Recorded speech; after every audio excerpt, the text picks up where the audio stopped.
Problema, Secutor Padulyon, ini-insist mo kasi yung restitution kaya tayo nagkakaroon ng problema. Will you still insist on that? Sir, we never mentioned that restitution is a condition. Paulit-ulit po namin sinasabi yon, Mr. Chair, na hindi po siya kondisyon para ang isang tao ay matanggap o makonsidera bilang isang witness under the Witness Protection Tapos na Program. tayo dyan. Tapos na tayo dyan. Ang Kaya nga po, naging sinasagot ko problema- po kayo na hindi ko po namin sinasabi. Wala po kami sinasabi na restitution is a condition. So I'm not insisting on it, sir. Hindi mo sinasabi ngayon, but when you were talking about a memorandum, yun ang sinasabi mo, there, pwede naming ilagay yung restitution because it is a matter of good public policy. Ano naman klaseng... Kaya nga nahihirapan sila eh. Yung Diskaya, to my mind, were the first to apply under the Witness Protection Program. Ang problema, ang sabi ng then Secretary of Justice, now Ombudsman, ay hindi naman basta-basta ganun. Kinakailangan isaulin ninyo yung ininakaw ninyo. Ang problema po doon, kung wala namang wala namang korte pa pong nagsasabi kung talagang sila ay nagnakaw o nakapagnakaw, sino pong magkukwenta nun? Tapos ano yung in-explain ninyo, under a certain paragraph of the law, merong memorandum na kung saan magkukomply sila doon, doon yung pinipilit yung restitution. And I think some of the potential witnesses that can be processed under that program, nagsipagbigay na ng kung ano-ano eh. Is that the truth? Only those who have been admitted into the program actually returned or made the restitution, sir. Why did they do that? They did that because it was their own initiative or you required them to do that? It was an agreement between the Department of Justice through the Secretary of Justice, sir, and the witness applicant po. That is the problem. The agreement is based not on the provision of the WPP. Sabi ko nga, kung sinasabi ng WPP, it cannot be a condition. Kahit nasa memorandum, huwag mo ipipilit. Hindi po pwede yun eh. Kaya sinabi ko sa iyo earlier, and I think I should tell it again to you, sabi nating mga abogado, the spring cannot rise higher than its source. The law itself is the source. Ang spring, yung memorandum mo. Pinipilit mong ilagay sa memorandum yung restitution eh. O kaya merong ako nababalitaan, parang meron ng gustong umatras. Magkano ibibigay? At kanino ibibigay? Sino mag-a-account nun? Sino nagsabi nun na kung mangongolekta kayo sa DOJ? Di ba abuse of discretion yun, Mr. Padulyon? No, it is not, sir. What is it? It is not abuse of discretion. What The is parties, if I may be allowed to answer, Yes, sir. what is it? Yes, sir.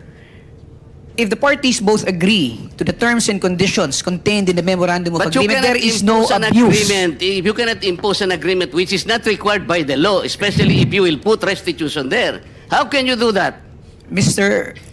Chairman, sir, yung restitution po, yung memorandum of agreement is a product of an agreement between both the Secretary of Justice, representing the DOJ and the WPP, and the witness applicant. Wala pong abuse doon kung pareho po sila nagkasundo. Paulit-ulit na po namin sinasabi na ito tayo, naghahanap tayo, naghahabol tayo doon sa mga taong nangurakot, tapos itong mga tao na umamin at handang magsoli, ayaw nating tanggapin yung kanilang sinusoli. Ano ho ang nakikitang mali doon? Para po sa amin, para ho maibsan kahit papano yung sakit at pagdurusa ng ating mga kababayan na nakikita nila na napakalaking pera ang nawala. Ano ho ba yung maibalik natin yung kaunti? And remember, Mr. Chair, if I may... Do not preach to the choir. No, I'm not preaching, Sandali Mr. sandali lang. Ang pinag-uusapan natin, these people are supposed to be potential witnesses for the state. Kailangan tulungan natin ang Estado para ma-prosecute kung sino-sino ang dapat managot. Kaya nga natin sila ilalagdag. Mahirap ang gagawin nila. Malalagay sa alangin ang buhay nila. Kaya nga yung witness protection is for them. Sa title na title lang makikita mo, witness protection in interest para sa kanila yon. So yung memorandum of agreement, ayun ay dahilan lamang para masiguro mo na sila'y makikipag-cooperate. Kasi kahit na sila'y na-approve under the witness protection program, but they will not cooperate based on the memorandum, pwede mo siyang i-discharge eh. Alam mo, the court can still do that. At saka yung final approval ng witness, state witness, nasa court yun eh. Huwag mong kukunin yun eh. Kaso, isinasama ninyo yung restitution. That is the problem. And I will object to that. Palaging mali yun eh. Paano yung kay Diskaya? Pinipilit ninyo na mag-restitute. Sabi niya, ewan ko kung pinag-usapan ninyo. What did they tell you, Mr. Diskaya? Your Honor, kung magkano po ang i-restitute po muna namin. Oh, ano sabi nila? Magkano daw? Ako po, hindi ko po masabi kung magkano po. Kasi para sa akin po, parang kami po ang nanakawan. Parang ibig sabihin, parang modern day na pagnanakaw. Ibig sabihin, yung nakaw ba? Siya pa ang magbibigay ng pera dun sa ninakawan niya? Parang ganun po. Dahil sabi niya kanina, it's a disagreement between the applicant and the DOJ. Did you agree that you will restitute any money to the DOJ? Wala po pang maibibigay po. At saka... Oh, yun na nga. Because wala kang maibigay, hindi kanya ipoprocess under the Witness Protection Program. Is that not correct? hindi ko po alam, Your Honor, kung... Oy, Mr. Chair, paano to? Ito si Mr. Diskaya, he was the first, tsaka yung asawa niya who applied under the WPP. The problem is, ang sabi ng dating DOJ Secretary, ba hindi, kinakailangan isoli muna yung mga pinagnanakaw. Hindi po pwedeng ganun-ganun lang. Paano ngayon siya mapoprocess if that was dangled? Paano siya mapoprocess to begin with? May I be allowed to respond now, Mr. Chair? PG, Padilla. Thank you, sir. Sir, Mr. Chair, una, sabihin ko lamang po no, na kasinungalingan po yung sinasabi ni Mr. Diskaya na agad-agad silang sinabihan na magsoli ka. Ang pinag-uusapan po dito, bago man lang makapagsabi ng ganon, kailangan munang makita kung ano ang gusto at kayang sabihin at patunayan ni Mr. Diskaya at ni Mrs. Diskaya doon sa kanilang salaysay. Prosec Pero General. hindi po sila nakikipag-ugnayan sa department. Kaya hindi po sila mabigyan ng kaukulang proteksyon at hindi po ma-process yung kanilang application. So yung sinasabi po ni Mr. Diskaya, from the hearing of November 14 in the Senate Blue Ribbon Committee, there was never a chance or an opportunity that Mr. Diskaya and or counsel even approach the department despite the proddings of the chairman. Mr. Ano ba yung title mo? Mr. Prosecutor, Mr. PG na lang. Mr. PG, nung ako yung chairman pa dito, sila yung unang nag-apply. So, dahil kailangan nila ng protection, it was incumbent upon the chairman na sumulat sa Senate President to endorse yung kanilang application. That was the provision of law kasi. But even before they can do that, actually kasi nung sinasabi ko yon nung hearing, di ko naman alam mapapalitan na pala kami. Alam mo na yon, di ba? Yung araw din na yon, nag-press con na si Secretary of Justice. Narinig ko eh. Sabi niya, hindi po pwedeng ganon. I cannot apply. Hindi pwedeng basta-basta ganon na lang. And then the new Senate President based his judgment of not entertaining that application on the articulation of the Department of Justice. So, ang tinatanong ko nga sa inyo, hindi siya sinungaling. Ang mismong kayo ang nagbigay na ng condition kasi. Kaya sinasabi ko, if you insisted on the condition of restitution, how can Diskaya or any other persons similar to his situation even begin to apply under the WPP? If I may respond, Mr. Chair. If I may refresh the memory of the good senator, during the last hearing of November 14, 2025, that matter that you raised about the statement made by the former Secretary of Justice was already put on the side when you asked that question. And we already informed the chairman that if they wish to file their application, if they wish to be processed, they go to the Department of Justice. Binanggit po yan, nasa transcripts po yan na sinasabi niya, sige, wala mo nang pag-uusapang restitution. But did they ever come to the department to coordinate with us? No, they did not. And let me just put it on record, sir, na hindi po ito question na kung sinong nauna na nagsalita. Hindi po ito question kung sino yung naunang nagbanggit ng napakaraming pangalan kung hindi rin naman nila kayang suportahan ng ebidensya at wala rin naman silang mabibigay na magpuprove o magpapatunay doon sa kanilang mga sinasabi. Yan po ang kailangan naming suriin. I am sorry, Mr. Chair, he did not refresh my memory. Pinupulyot mo yung memory ko eh. Hindi siya nagpunta rito na sabihin niya na, okay, pumunta ka sa DOJ, huwag na muna natin pag-usapan ng restitution. Walang ganon. Nagpunta nga siya rito dito si DOJ Secretary din eh. O sabi ko, Boying, okay na ba yun? Papupunta. Di wala nang ano ha? Wala nang restitution ha? Basta papuntahin mo silang mag-asawa doon. Hindi ba nagpunta ka, Mr. Diskaya? Yung kinabukasan nung magkita kayo rito? Mr. Diskaya, you may respond, but unfortunately, your time is up. Your Honor, Your Honor, hindi po kami... yes po, Your Honor. Yeah, proceed. Kasi tapos na yung time ni Oh. Senator Marcoleta. Yes po, Your Honor. Opo. Pinapunta ka niya ron. Kasi nandito nag-uusap kayo eh. O, kayong dalawang mag-asawa, punta kayo ron ng alas 9. Pumunta kayo. Sinabi ba niya wala ng restitution? Nung una po, wala pong sinabing may restitution, pero nung sumunod po, yung panghuli po naming usapan po is may restitution, magkano daw po ang i-restitute namin. Tapos kakasuhan din po daw kami at hindi didiinan. Pero gusto ko po, Your Honor, na hindi na po muna magsalita ng dere-derecho kasi po yung huli po yung misis ko na nagsalita siya na hindi daw po kami kasama sa WPP. Yung natatandaan ko po yung huling hearing po dito ay nakulong po yung misis ko sa Davao.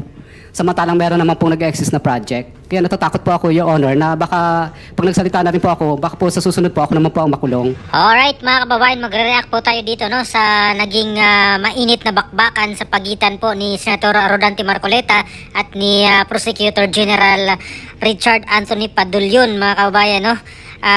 Patungkol nga po dito sa restitution no na talagang inulit na rin po ito ni Senator Marcoleta noon pa mga kababayan no, itong pag-apply nga po nila Diskaya, itong mag-asawang Diskaya sa WPP or Witness Protection Program mga kababayan ng gobyerno no para tumistigo laban po dito nga sa mga corruption sa flood control mga kababayan at unfortunately ay sinasabi dito or sinasabi niya nga dito ni Senator Marcoleta na hinihingian nga daw po muna sila ng restitution or isa uli yung mga pera na questionable mga kababayan no at nung mga nakaraang buwan pa mga kababayan no na nagka-debate na rin po diyan sila dating Secretary of Justice Boying Remulla at itong si Senator Marcoleta patungkol nga po dito no sa pag-a-apply nga po ng WPP no or Witness Protection Program ng mag-asawang Diskaya at patungkol na rin po diyan no sa restitution ay nagkausap na rin po sila at pinapapunta na nga daw po itong mag-asawang Diskaya doon sa opisina ng DOJ pa dati no nung nasa DOJ pa po si Secretary Remulla at para po sa aking opinion dito mga kababayan no although hindi po tayo abogado ordinaryong Pilipino lang po tayo at base lang din po dito sa ating mga nakikita no dito sa mga nangyayari at sa mga balita sa aking palagay po ay eligible naman po dito no itong mag-asawang Diskaya na maging state witness po sila mga kabayan para po talaga ay maipalabas ang katotohanan at makulong itong mga big fish mga kababayan dahil naniwala po tayo na hindi naman po talaga itong mga contractor or itong sila Diskaya ang mastermind no dito sa flood control corruption.